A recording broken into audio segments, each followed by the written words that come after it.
નમસ્કાર, ન્યૂઝમાં હું જીનલ દેસાઈ આપનું સ્વાગત કરું છું। સમાચારની શરૂઆત કરીએ હેડલાઇન્સથી। પ્રધાનમંત્રી નરેન્દ્ર મોદી આજે ગોવામાં ભારત ઉર્જા સપ્તાહ 2024નું કરશે ઉદ્ઘાટન। વિશ્વની ઓઇલ અને ગેસ કંપનીના સીઈઓ અને વિશેષજ્ઞો સાથે કરશે વાતચીત।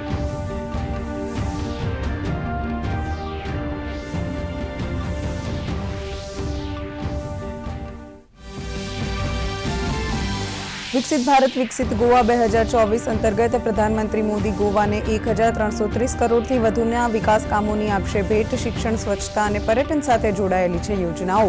સર્વાઇકલ સેન્ટરનું કર્યું લોકાર્પણ।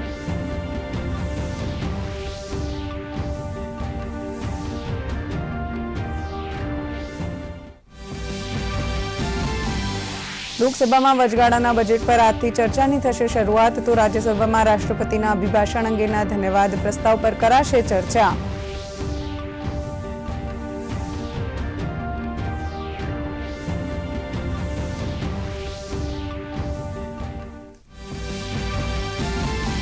ઉત્તરાખંડ વિધાનસભામાં આજે રજૂ થશે યુનિફોર્મ સિવિલ કોડ બિલ। વિધાનસભા ગૃહમાં પ્રશ્નકાળ અને શૂન્યકાળ રદ। યુસીસી સાથે જોડાયેલું વિધેયક રજૂ કરનાર ઉત્તરાખંડ બનશે પહેલું રાજ્ય।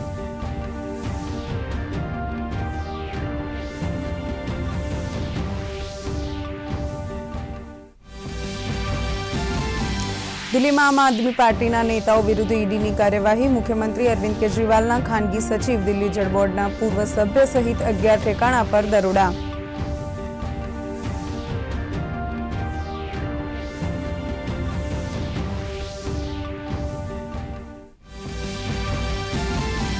ગુજરાત ગૌણ સેવા પસંદગી મંડળે ભરતીની જગ્યામાં કર્યો વધારો। 5202ની જગ્યાએ હવે 5554 જગ્યા પર થશે ભરતી। ઓફિસ આસિસ્ટન્ટની 12 અને જુનિયર ક્લાર્કની જગ્યામાં 340નો વધારો।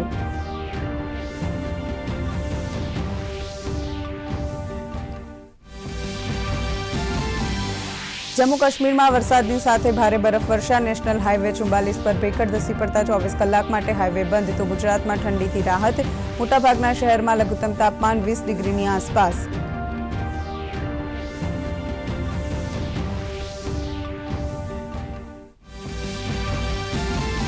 શેરબજારની પોઝિટિવ શરૂઆત। સેન્સેક્સમાં 300 અંક, જ્યારે નિફ્ટીમાં 80 અંકનો વધારો। ભારતી એરટેલનો શેર નિફ્ટીમાં ટોપ ગેનર। ઓટો, આઈટી અને ફાર્મા સેક્ટરમાં લેવાલી।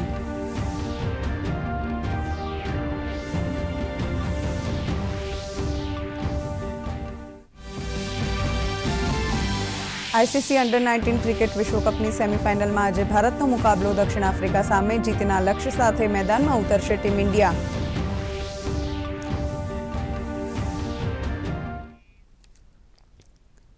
સમાચાર વિગતવાર। પ્રધાનમંત્રી નરેન્દ્ર મોદીએ ગોવામાં ઓએનજીસીના સર્વાઇવલ સેન્ટરનું ઉદ્ઘાટન કર્યું હતું। હવે પ્રધાનમંત્રી નરેન્દ્ર મોદી આજે ગોવામાં ભારત ઉર્જા સપ્તાહ 2024નું ઉદ્ઘાટન કરશે। 9 ફેબ્રુઆરી સુધી ચાલનારા સંમેલનમાં ઉર્જા પ્રદર્શન યોજાશે। ભારત ઉર્જા સપ્તાહ 2024નો મુખ્ય હેતુ સ્ટાર્ટઅપ્સને પ્રોત્સાહન આપવું અને તેમને ઉર્જા મૂલ્ય સાંકળમાં એકીકૃત કરવાનો છે। આ દરમિયાન વિવિધ દેશોમાંથી આશરે 17 ઉર્જા મંત્રીઓ સહિત આ ક્ષેત્ર સાથે સંકળાયેલા 35,000થી વધુ લોકો ભાગ લેશે।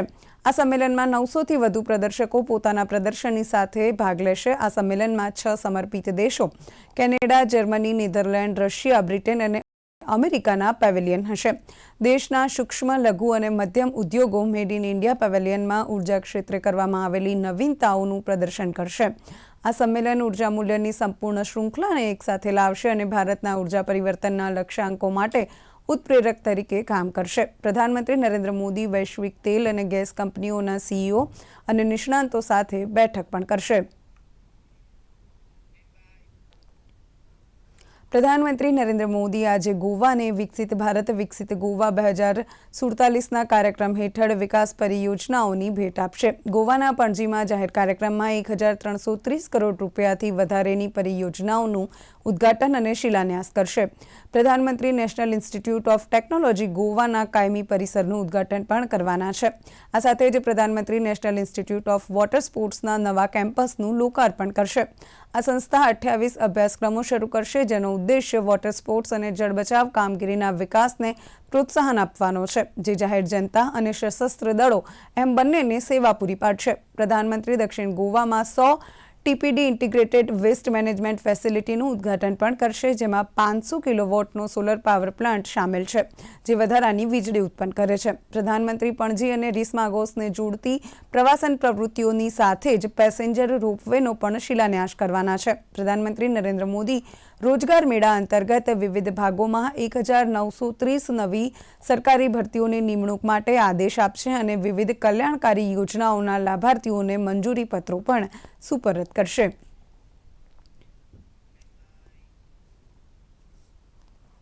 સંસદના બજેટ સત્રનો આજે 5મો દિવસ છે. રાજ્યસભાના કાર્યસૂચિમાં આજે 3 બિલને વિચારણા અને પસાર કરવા માટે સૂચિબદ્ધ કરવામાં આવ્યા છે. રાજ્યસભામાં આદિજાતિ બાબતોના મંત્રાલય સાથે સંબંધિત 2 બિલ, બંધારણ અનુસૂચિત જનજાતિ ઓર્ડર સુધારા બિલ 2024 અને બંધારણ અનુસૂચિત જાતિ અને અનુસૂચિત જનજાતિ ઓર્ડર સુધારા બિલ 2024 પસાર કરવા માટે ગૃહમાં મૂકવામાં આવશે. Water pollution prevention and control amendment bill 2024 પણ ઉપલા ગૃહમાં વિચારણા અને પસાર કરવા માટેના કાર્યસૂચિમાં સૂચિબદ્ધ છે. રાજ્યસભામાં રાષ્ટ્રપતિ અભિભાષણના ધન્યવાદ પ્રસ્તાવ પર આજે પણ ચર્ચા ચાલુ રહેશે. 4 બિલો આજે લોકસભાના કાર્યસૂચિમાં વિચારણા અને પસાર કરવા માટે સૂચિબદ્ધ છે. જમ્મુ અને કાશ્મીરને લગતા 3 બિલ, જમ્મુ કાશ્મીર સ્થાનિક સંસ્થાઓ કાયદા સુધારા બિલ, બંધારણ જમ્મુ કાશ્મીર અનુસૂચિત જાતિ ઓર્ડર સુધારા બિલ અને બંધારણ જમ્મુ કાશ્મીર અનુસૂચિત જનજાતિ ઓર્ડર સુધારા બિલ, જે વિવિધ મંત્રાલયો સાથે સંબંધિત છે, તે આજે લોકસભાના કાર્યસૂચિમાં પાસ કરવા માટે સામેલ કરાયા છે. પરીક્ષામાં છેતરપિંડી રોકવાનું બિલ, લોક પરીક્ષા prevention of schedule means bill પણ આજે લોકસભામાં લાવવામાં આવશે.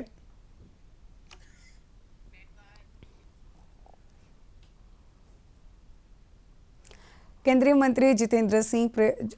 મંત્રી જીતેન્દ્રસિંહે પ્રેસ કોન્ફરન્સમાં જણાવ્યું કે સરકાર માટે દેશમાં માત્ર 4 જ જાતિઓ છે, જેમાં મહિલા, યુવા, ગરીબ અને કિસાનનો સમાવેશ છે. દેશમાં મહિલાઓનું નેતૃત્વ વધ્યું છે. સરકાર મહિલાઓના ઉત્થાન માટે પ્રતિબદ્ધ છે, જેમાં 10 કરોડ મહિલાઓને ગેસ કનેક્શન અપાયા છે, જ્યારે મહિલાઓ માટે શૌચાલયોની સંખ્યા 12 કરોડ પર પહોંચી ગઈ છે. દેશના વિકાસ માટે આગામી 20-25 વર્ષ ખૂબ જ મહત્વપૂર્ણ છે. उत्तराखंड विधानसभा में आज हमारे लिए बड़े महत्वपूर्ण है. विकसित भारत की इस यात्रा के लिए जो जाकर के 2047 में शताब्दी भारत में संपन्न होगी, तो अनिवार्य है कि भारत के प्रत्येक नागरिक का और विशेषकर नारी का, जो लगभग 50% जनसंख्या से ताल्लुक रखती है, उनको अपनी भूमिका निभाने का, अपना योगदान करने का भरपूर अवसर रहे पर्याप्त ढंग से. प्रधानमंत्री ये बात कह रहे हैं तो इसका क्या अर्थ है, लेकिन देखते ही देखते, जो कि प्रधानमंत्री जी की खूबी है, मोदी जी जो बात कहते हैं, जिस बात का आह्वान करते हैं, वो जन आंदोलन का रूप धारण कर लेती है. एक ही बरस के भीतर 4 लाख महिला शौचालय निर्माणित हुए. आज महिलाओं के लिए शौचालयों की संख्या और कुल मिलाकर इन परिवारों के लिए लगभग 12 करोड़ तक पहुंच गई. और इन शौचालयों के माध्यम से न केवल स्वास्थ्य की चिंता होती है, सुरक्षा भी मिलती है, सुविधा भी. उत्तराखंड विधानसभा में आज समान नागरिक संहिता संबंधित बिल गृह में रजू कराशे. आ दरमियान गई काले मळेली विधानसभानी कामकाज सलाहकार समितिनी बैठक में देश और राज्य माटेना आ महत्वना विधेयकने ध्यान में राखीने आज प्रश्नकाल और शून्यकाल मोकूफ राखवानो निर्णय लेवायो छे. आ साथे राज्यना आंदोलनकारीओने सरकारी सेवाओमां 10% अनामत आपवा अंगेनो अहेवाल पण गृहमां रजू कराशे. समान नागरिक संहिता लागू करवा माटे मुख्यमंत्री पुष्करसिंह धामीए जस्टिस रंजना प्रकाश देसाईनी अध्यक्षतामां 5 सभ्योनी समितिनी रचना करी हती. जे बाद 2 फेब्रुआरीए युनिफॉर्म सिविल कोडनो ड्राफ्ट मुख्यमंत्री पुष्करसिंह धामीने सोंपवामां આવ્યો હતો. આ સાથે જ સમય થયો છે એક નાનકડા વિરામનો. મળીએ વિરામ બાદ. હાય મમ્મી, ફરીથી શોપિંગ? પપ્પાજી તમે આને બગાડી છે. लिमिट में करो तो काई खराब नहीं होतो. લિમિટ વગર શોપિંગ કરશે તમારા કાર્ડ પર એડ ઓન છે ને? मैं तो कार्ड पर लिमिट सेट कर दी थी छे. अच्छा आना फायदा ए छे कि रिस्क ओछું થઈ જાય છે અને જો ફ્રોડ પણ થાય તો તરત બેંકને સૂચિત કરી દો નુકસાન ઓછું. દાદુ એ નેક્સ્ટ ટાઈમ આ ગુલાબી dress. You are the limit. Limit तो सेट છે. आरबीआई કહે છે જાણકાર બનો, સતર્ક રહો.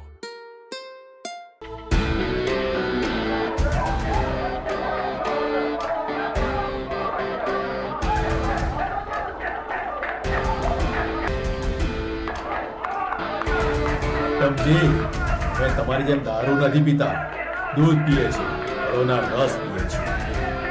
બસ આટલો જ ફેર છે નશાયુક્ત અને નશામુક્ત અવસ્થામાં. આવો આપણે સૌ સાથે મળીને આપણા ગુજરાતને નશામુક્ત ગુજરાત બનાવીએ, નશાબંધી અપનાવીએ. વિરામ બાદ આપનું સ્વાગત છે. સમાચારમાં આગળ વધીએ. જ્ઞાનવાપીના ભોયરામાં પૂજાની પરવાનગી આપવા સામે દાખલ અરજી પર આજે ઇલાહાબાદ હાઈકોર્ટમાં સુનાવણી થશે. સાથે હિન્દુ પક્ષની બાકીના ભોયરામાં એએસઆઈ સર્વેની માંગ કરતી અરજી પર પણ સુનાવણી થશે. વારાણસી કોર્ટે 31 જાન્યુઆરીએ એક આદેશ જારી કરીને હિન્દુ પક્ષને અહીંયા પૂજા કરવા માટે પરવાનગી આપી હતી. જે બાદ હિન્દુ પક્ષના કેટલાક લોકોએ ત્યાં મૂર્તિ રાખી હતી અને પૂજા અર્ચના કરી હતી.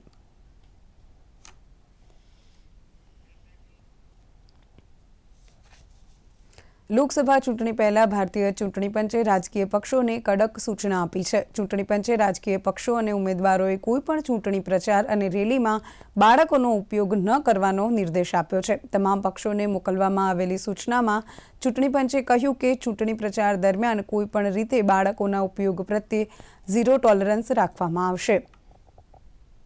ચૂંટણી પ્રચારની રેલી, સૂત્રોચ્ચાર, પોસ્ટર વિતરણ સહિતના અભિયાનોથી બાળકો દૂર રાખવા માટે ચૂંટણી પંચે નિર્દેશ આપ્યો છે. આ ઉપરાંત રાજકીય નેતાઓ અને ઉમેદવારોને ચૂંટણી પ્રચાર કે રેલી દરમિયાન તેમના વાહનો પણ લઈ જવાની મંજૂરી અપાઈ નથી. ચૂંટણી પંચે તમામ રાજકીય પક્ષો અને ઉમેદવારોને બાળમજૂરી નિષેધ અને નિયમન કાયદાનું કડક પાલન સુનિશ્ચિત કરવા જણાવ્યું છે. અમેરિકાના વિદેશમંત્રી એન્ટની બ્લિંકનના પશ્ચિમ એશિયાના પ્રવાસથી ગાઝામાં યુદ્ધ વિરામની આશાને વેગ મળ્યો છે. પોતાના પ્રવાસ દરમિયાન બ્લિંકને રિયાદમાં સાઉદી અરબના ક્રાઉન પ્રિન્સ મોહમ્મદ બિન સલમાન અલ સઉદ સાથે મુલાકાત કરી અને ગાઝામાં માનવતાવાદી જરૂરિયાતોને સંબોધવાના મહત્વ પર ભાર મૂક્યો હતો. પેલેસ્ટાઇનીઓને આશા છે કે બ્લિંકનની આ મુલાકાત ગાઝામાં યુદ્ધ વિરામનો માર્ગ મોકળો કરશે. બ્રિટનના મહારાજા ચાર્લ્સને કેન્સર હોવાનું નિદાન થયું છે. બકિંગહામ પેલેસે એક નિવેદન જાહેર કરીને કહ્યું છે કે કિંગ ચાર્લ્સના કાર્યક્રમો હાલ પૂરતા સ્થગિત કરી દેવામાં આવ્યા છે. જોકે કિંગ ચાર્લ્સ સારવાર લઈને ખૂબ જ સકારાત્મક છે. 75 વર્ષીય કિંગ ચાર્લ્સ ગયા મહિને જ 3 દિવસ માટે હોસ્પિટલમાં દાખલ હતા. એ સમયે તેમના શરીરમાં અન્ય કોઈ રોગના લક્ષણો દેખાયા હતા. બકિંગહામ પેલેસે વધુ જણાવ્યું હતું કે લક્ષણોના પરીક્ષણમાં એક પ્રકારના કેન્સરની પુષ્ટિ થઈ છે. પ્રધાનમંત્રી મોદીએ બ્રિટનના મહારાજા ચાર્લ્સ સ્વસ્થ થઈ જાય તે માટે પ્રાર્થના કરી છે. પ્રધાનમંત્રીએ એક્સ પર લખ્યું કે હું ભારતના લોકો સાથે મળીને મહામહિમ રાજા ચાર્લ્સ ઝડપથી સ્વસ્થ થઈ જાય તે માટે તેમના સારા સ્વાસ્થ્ય માટે પ્રાર્થના કરું છું. જમ્મુ કાશ્મીરમાં ભારે હિમવર્ષાના કારણે પ્રવાસીઓમાં આનંદનો માહોલ જોવા મળી રહ્યો છે. પરંતુ ભારે બરફવર્ષા અને વરસાદના કારણે જનજીવન પ્રભાવિત થઈ રહ્યું છે. આ દરમિયાન જમ્મુ શ્રીનગર નેશનલ હાઈવે 44ને વરસાદના કારણે મોટું નુકસાન પહોંચ્યું છે. જેના લીધે હાઈવે 24 કલાક માટે બંધ કરવામાં આવ્યો છે. ભારે હિમવર્ષાના કારણે ઉત્તર કાશ્મીરના કુપવાડા જિલ્લાના માછિલ સેક્ટરમાં ભારતીય સેનાની મદદથી બરફથી ઢંકાયેલો રસ્તો સાફ કરવામાં આવ્યો હતો.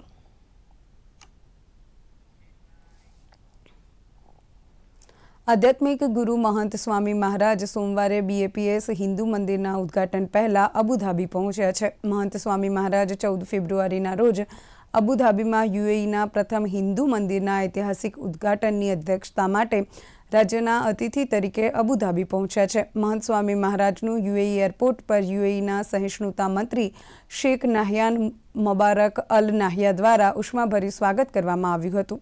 UAEમાં બનેલા BAPSનું મંદિર 27 એકર જમીન પર બન્યું છે. આ મંદિરની ડિઝાઇન વર્ષ 2018માં બનાવવામાં આવી હતી અને વર્ષ 2019માં તેનો શિલાન્યાસ કરવામાં આવ્યો હતો. આ મંદિરની ઊંચાઈ 108 ફૂટ છે, જેમાં 40,000 ક્યુબિક મીટર માર્બલ અને 180,000 ઘન મીટર સેન્ડસ્ટોન અને 18 લાખ ઈંટોનો સમાવેશ કરવામાં આવ્યો છે. અબુધાબીના BAPS હિન્દુ મંદિરનું ઉદ્ઘાટન પ્રધાનમંત્રી નરેન્દ્ર મોદી 14 ફેબ્રુઆરીના રોજ કરશે.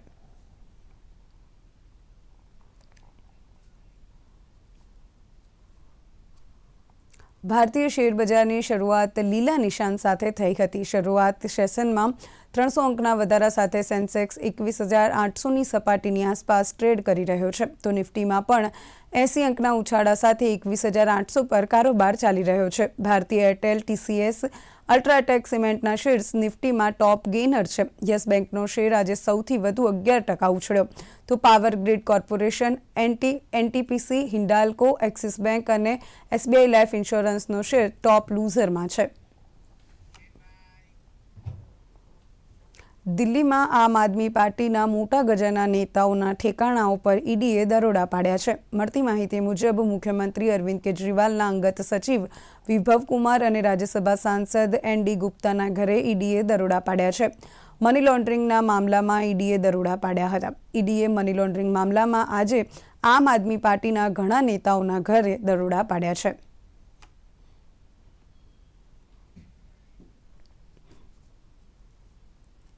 હવામાન વિભાગના જણાવ્યા અનુસાર રાજ્યમાં આગામી 5 દિવસ સુધી વાતાવરણ સૂકું રહેશે.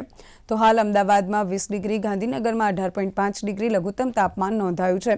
વેસ્ટર્ન ડિસ્ટર્બન્સની અસરના કારણે કચ્છ, સૌરાષ્ટ્ર અને ઉત્તર ગુજરાતમાં વાદળછાયું વાતાવરણ રહેશે. તો આગામી 3 દિવસ બાદ તાપમાનમાં ઘટાડો જોવા મળશે. આ તરફ આજે રાજ્યના મોટાભાગના શહેરોમાં લઘુત્તમ તાપમાન 20 ડિગ્રીની આસપાસ નોંધાયું હતું. અમદાવાદમાં 8 ડિગ્રી, ગાંધીનગરમાં 17 ડિગ્રી, રાજકોટમાં 18 ડિગ્રી, જ્યારે નલિયામાં 14 અને ભુજમાં 17 ડિગ્રી લઘુત્તમ તાપમાન રહ્યું હતું. आने वाले 5 दिनों के लिए जो फोरकास्ट दिया गया है उसमें रेन नहीं होने का पूर्वानुमान दिया गया है. और मिनिमम टेम्परेचर की बात करेंगे गुजरात स्टेट के लिए तो मिनिमम टेम्परेचर नो लार्ज चेंज में रहेगा आने वाले 5 दिनों के लिए. और टेम्परेचर रियलाइजेशन की बात करेंगे तो जो मिनिमम टेम्परेचर अहमदाबाद में रियलाइज हुआ वो 20 डिग्री सेल्सियस रियलाइज हुआ और गांधीनगर में 18.5 डिग्री सेल्सियस रियलाइज हुआ है. रियलाइज हुआ है वो है नलिया 15.4 डिग्री सेल्सियस. और विंड की बात करेंगे, जो विंड की डायरेक्शन है लैंड रीजन पे पूरे गुजरात में तो वो है westerly to north westerly prevail करेगी. ગુજરાત ગૌણ સેવા પસંદગી મંડળે ભરતીની જગ્યામાં વધારો કર્યો છે. ઓફિસ આસિસ્ટન્ટની 12 અને જુનિયર ક્લાર્કમાં 340 જગ્યાનો ઉમેરો કરવામાં આવ્યો છે. આ સાથે જ ભરતીની કુલ જગ્યા 5554 થઈ છે. આ ઉપરાંત જે ઉમેદવારોએ ઓનલાઈન એપ્લિકેશન કન્ફર્મ કરી છે તેમને પરીક્ષા ફી ભરવા વધુ 2 દિવસ અપાયા છે. આવા ઉમેદવારો 7 ફેબ્રુઆરી સુધી ઓનલાઈન ચૂકવણી કરી શકશે. મહત્વપૂર્ણ છે કે ગૌણ સેવા પસંદગી મંડળે ભરતી જાહેર કર્યા પછી બીજી વાર જગ્યાઓ વધારી છે. આ પહેલા ખાલી જગ્યાઓ 4300થી વધારીને 5202 કરવામાં આવી હતી.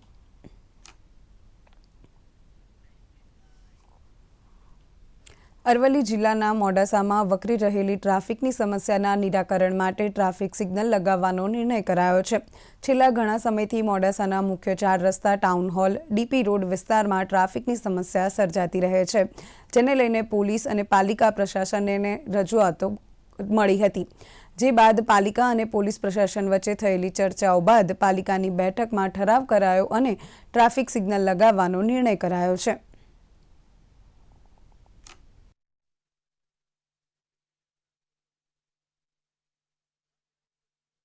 મોડાસા નગરપાલિકામાં જે અત્યારે ટાઉન હોલ પાસે આપણે ટાઉન હોલથી કોલેજ સુધીના રોડ પર અને આ બાજુ ડીપી રોડ પર ટ્રાફિકની ખૂબ સમસ્યા થાય છે અને એના લીધે પોલીસ ડિપાર્ટમેન્ટ, નગરપાલિકા અને કલેક્ટર કચેરી દ્વારા ખૂબ જ ચર્ચા વિચારણાના અંતે ત્યાં આગળ આપણે ટ્રાફિક સિગ્નલ મૂકવાનું નક્કી કર્યું છે.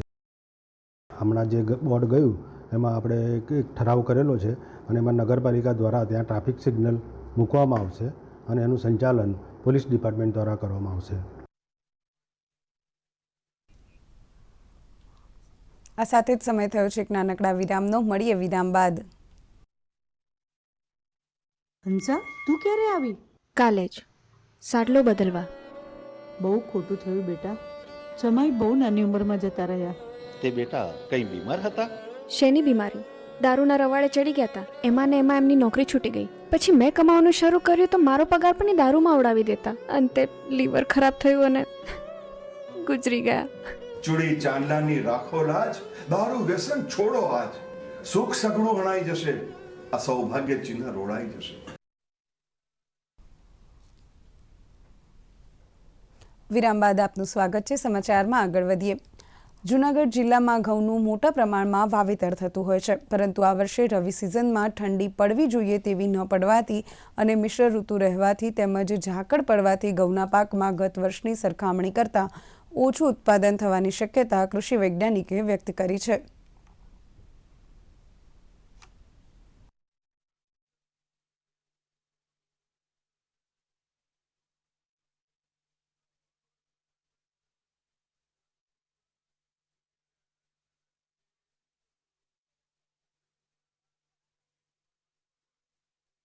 દરિયાકાંઠાના વિસ્તારો છે કે જ્યાં સતત ભેજ રહેતો હોય તો ત્યાં ઘણી વખત ગેરુના રોગનું ઉપદ્રવ થતો હોય છે, બરાબર.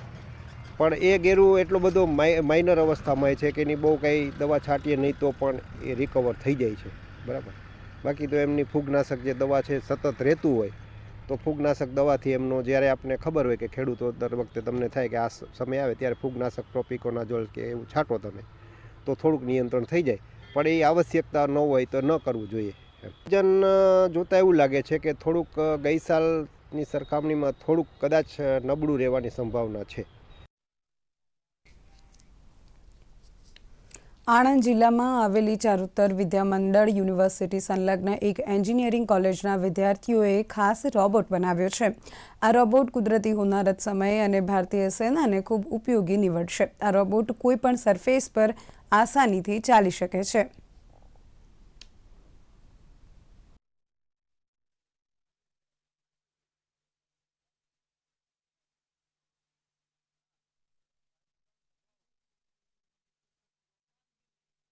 અમે લોકોએ હેક્ઝાપોડ રોબોટ બનાવેલો છે, જે અમે CVM યુનિવર્સિટીએ જે જ્ઞાનોત્સવ નું આયોજન કરેલું છે એની અંદર અમે GSET કોલેજને રિપ્રેઝેન્ટ કરીએ છીએ. અમે હેક્ઝાપોડ રોબોટ બનાવ્યો છે, એ લેગેડ રોબોટ્સની કેટેગરીમાં આવે છે. જેમ રોવર ને બધું વ્હીલ્ડ રોબોટ્સની અંદર આવે એમ લેગેડ રોબોટ્સની એક ખાસિયત એ છે કે કોઈ પણ ટેરેનની અંદર ચાલી શકે છે.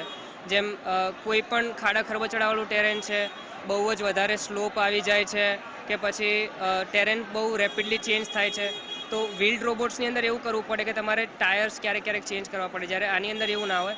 કામમાં તો સર અત્યારે આને સ્પેસ એક્સપ્લોરેશનમાં તમે ઉપયોગ લઈ શકો કે જેમ કે કોઈ ઊંડા ક્રેટર્સની અંદર ઉતરવાનું છે તો રોવર્સ ક્યારેક ફસાઈ જવાના ચાન્સીસ રહેલા છે, જ્યારે હેક્ઝાપોડ રોબોટ્સ જનરલી ફસાતા નથી કેમ કે લેગેડ રોબોટ્સ છે. આના સિવાય કોઈ એવું ટેરેન છે જે બહુ જ પર્વતીય છે કે બહુ જ ખાડા ખરબચડા આવે છે તો એની અંદર પણ ચાન્સીસ છે કે વ્હીલ્ડ રોબોટ્સ ફસાઈ શકે, જ્યારે આ પ્રકારના રોબોટ્સ ફસાતા નથી. દ્વારકા નગરપાલિકા કચેરી ખાતે ધારાસભ્ય પબુબા માણેકની અધ્યક્ષતામાં એક બેઠકનું આયોજન કરવામાં આવ્યું હતું. 10 ફેબ્રુઆરીના રોજ પ્રધાનમંત્રી નરેન્દ્ર મોદી વિડીયો કોન્ફરન્સના માધ્યમથી લાભાર્થીઓ સાથે સંવાદ કરવાના છે, ત્યારે દ્વારકામાં પ્રધાનમંત્રી મોદીના સંબોધનનું જીવંત પ્રસારણ થઈ શકે તે માટે કરવામાં આવેલી વ્યવસ્થાની તેમણે સમીક્ષા કરી હતી. બેઠકમાં ચીફ ઓફિસર ઉપરાંત ભાજપના પદાધિકારીઓ, નગરપાલિકાના સભ્યો સહિતના ઉપસ્થિત રહ્યા હતા.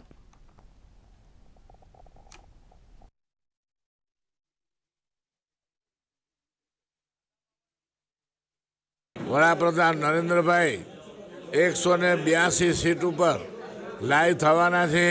કાર્યકરોની મિટિંગ રાખવામાં આવી હતી ને જેની અંદર અહીંયા વ્યવસ્થાના ભાગે આપણે શું કરવું જોઈએ એ કરીએ છીએ અને 10 તારીખે આ પ્રોગ્રામ કેમ સક્સેસ થાય એના માટેની વિચારણા માટેની આજે મિટિંગ છે. ગુજરાતમાં તમામ 182 વિધાનસભા મત વિસ્તારમાં અને તે પૈકી દ્વારકા ખાતે પણ આ કાર્યક્રમનું વર્ચ્યુઅલી લાઈવ કાર્યક્રમનું આયોજન છે, જેમાં લાભાર્થીઓને દ્વારકા વિધાનસભા એસીના લાભાર્થીઓને લાભ આપવામાં આવશે અને આ સમગ્ર કાર્યક્રમ અહીંયા જે દ્વારકા ખાતે થશે તે માનનીય ધારાસભ્ય શ્રી પબુબા માણેક સાહેબના અધ્યક્ષસ્થાને યોજાશે. જામનગર વન વિભાગ અને મરીન નેશનલ પાર્ક દ્વારા વર્લ્ડ વેટલેન્ડ ડેની ઉજવણી કરવામાં આવી હતી, જે અંતર્ગત વિશ્વ પ્રસિદ્ધ ખીજડીયા પક્ષી અભયારણ્યમાં વિવિધ કાર્યક્રમો યોજાયા હતા. આસપાસની સ્કૂલના વિદ્યાર્થી માટે પક્ષી દર્શન, સમૂહ સફાઈ, જનજાગૃતિ રેલી તેમજ નિબંધ અને ચિત્ર સ્પર્ધા યોજાઈ હતી. આ અવસરે વન વિભાગના અધિકારીઓ અને પક્ષીવિદોના હસ્તે વિજેતા વિદ્યાર્થીઓને સન્માનિત કરવામાં આવ્યા હતા.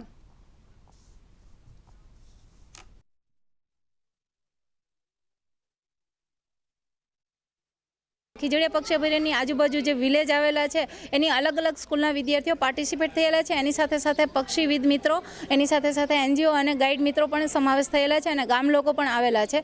આ પ્રોગ્રામની ઉજવણી અંતર્ગત અલગ અલગ એક્ટિવિટી કરવામાં આવેલ છે, જેવી કે વેટલેન્ડ વોક છે, પક્ષી દર્શન છે, એની સાથે સાથે સફાઈ અભિયાન છે, એની સાથે સાથે ચિત્ર સ્પર્ધા, રેલી અને ડ્રોઈંગ સ્પર્ધા છે. આ પ્રોગ્રામ તો ખરા જ એક ખાસ હમણાં જ ખીજડીયા પક્ષી અભયારણ્ય ખાતે પક્ષી ગણતરીની કામગીરી હાથ ધરેલ હતી, જેમાં અલગ અલગ પક્ષીવિદ મિત્રોએ પાર્ટિસિપેટ થયેલા હતા. આ પ્રોગ્રામની સાથે જે પાર્ટિસિપેટ થયેલા મિત્રો હતા એને સર્ટિફિકેટ વિતરણનું પણ કામ કરવા વિતરણનો પ્રોગ્રામ પણ રાખેલો છે. માણસોમાં પક્ષીઓ પ્રત્યે જાગૃતિ ફેલાય તે માટે અમે ઘણા વ્યક્તિઓને સાથે રાખ્યા હતા અને એ ગામના લોકોને પણ સાથે રાખ્યા હતા. અમે એ પક્ષીઓને જોયા, તેમના વિશે પરિચય લીધા અને અમે પરત ફર્યા. અમે અહીંયા આવીને એ પક્ષી અભયારણ્ય વિશે નિબંધ લખ્યો અને ચિત્ર સ્પર્ધા કરી હતી. અમે પક્ષીઓનું મહત્ત્વ સમજાવવા માટે ઘણા માણસો આવ્યા હતા. ખેડામાં ભરતી મેળાનું આયોજન કરવામાં આવ્યું હતું. ગાંધીનગરના શ્રમ અને રોજગાર વિભાગ તેમજ ખેડા જિલ્લા રોજગાર કચેરી દ્વારા આયોજિત આ રોજગાર મેળામાં 80થી વધુ ઉમેદવારોએ ભાગ લીધો હતો. અલગ અલગ જગ્યા માટે 75 ઉમેદવારોની પસંદગી પણ કરાઈ હતી. ભરતી મેળામાં 9 જેટલી કંપનીઓએ ભાગ લીધો હતો અને નોકરી મેળવનાર ઉમેદવારોએ કહ્યું કે પહેલાં નોકરી માટે અલગ અલગ જગ્યાએ અરજી કરવી પડતી હતી, પરંતુ હવે એક જ જગ્યાએ અરજી કરી સરળતાથી નોકરી મળી રહે છે.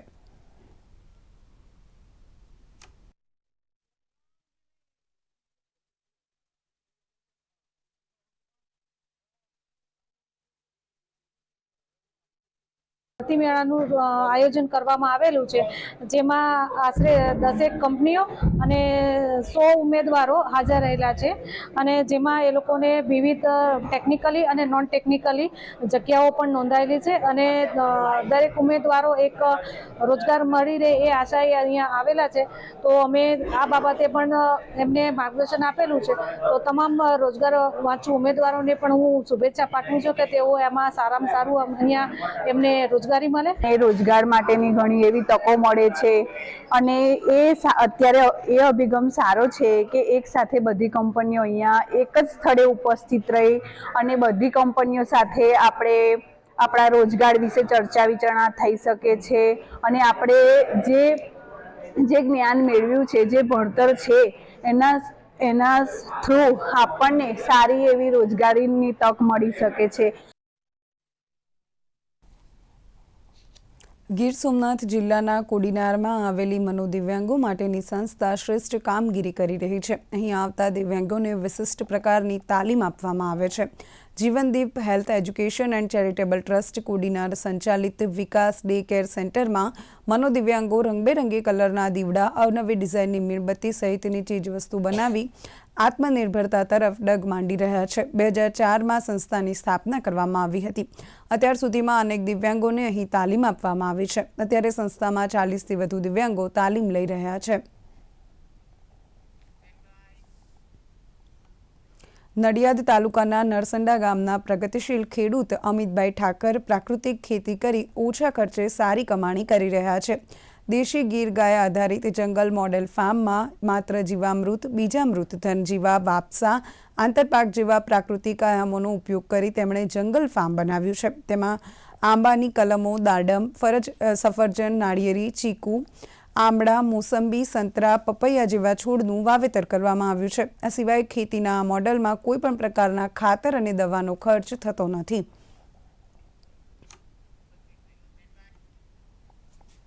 આજે ભારત અંડર-19 વર્લ્ડ કપની પહેલી સેમીફાઇનલ રમશે. યજમાન દક્ષિણ આફ્રિકા સાથે ભારતીય ટીમ ટકરાશે. અત્યાર સુધી ભારતની અંડર-19 ટીમનું પ્રદર્શન ખૂબ જ શાનદાર રહ્યું છે. આ વર્લ્ડ કપમાં અત્યાર સુધી ભારત અજય રહ્યું છે, ત્યારે બીજી તરફ દક્ષિણ આફ્રિકાની ટીમ પણ મજબૂત છે. તેને વર્લ્ડ કપ દરમિયાન એક જ હારનો સામનો કરવો પડ્યો હતો, જેને કારણે આ મેચ રોમાંચક બની રહેશે. આ સાથે જ સમાચાર અહીં સમાપ્ત કરીએ છીએ. નમસ્કાર.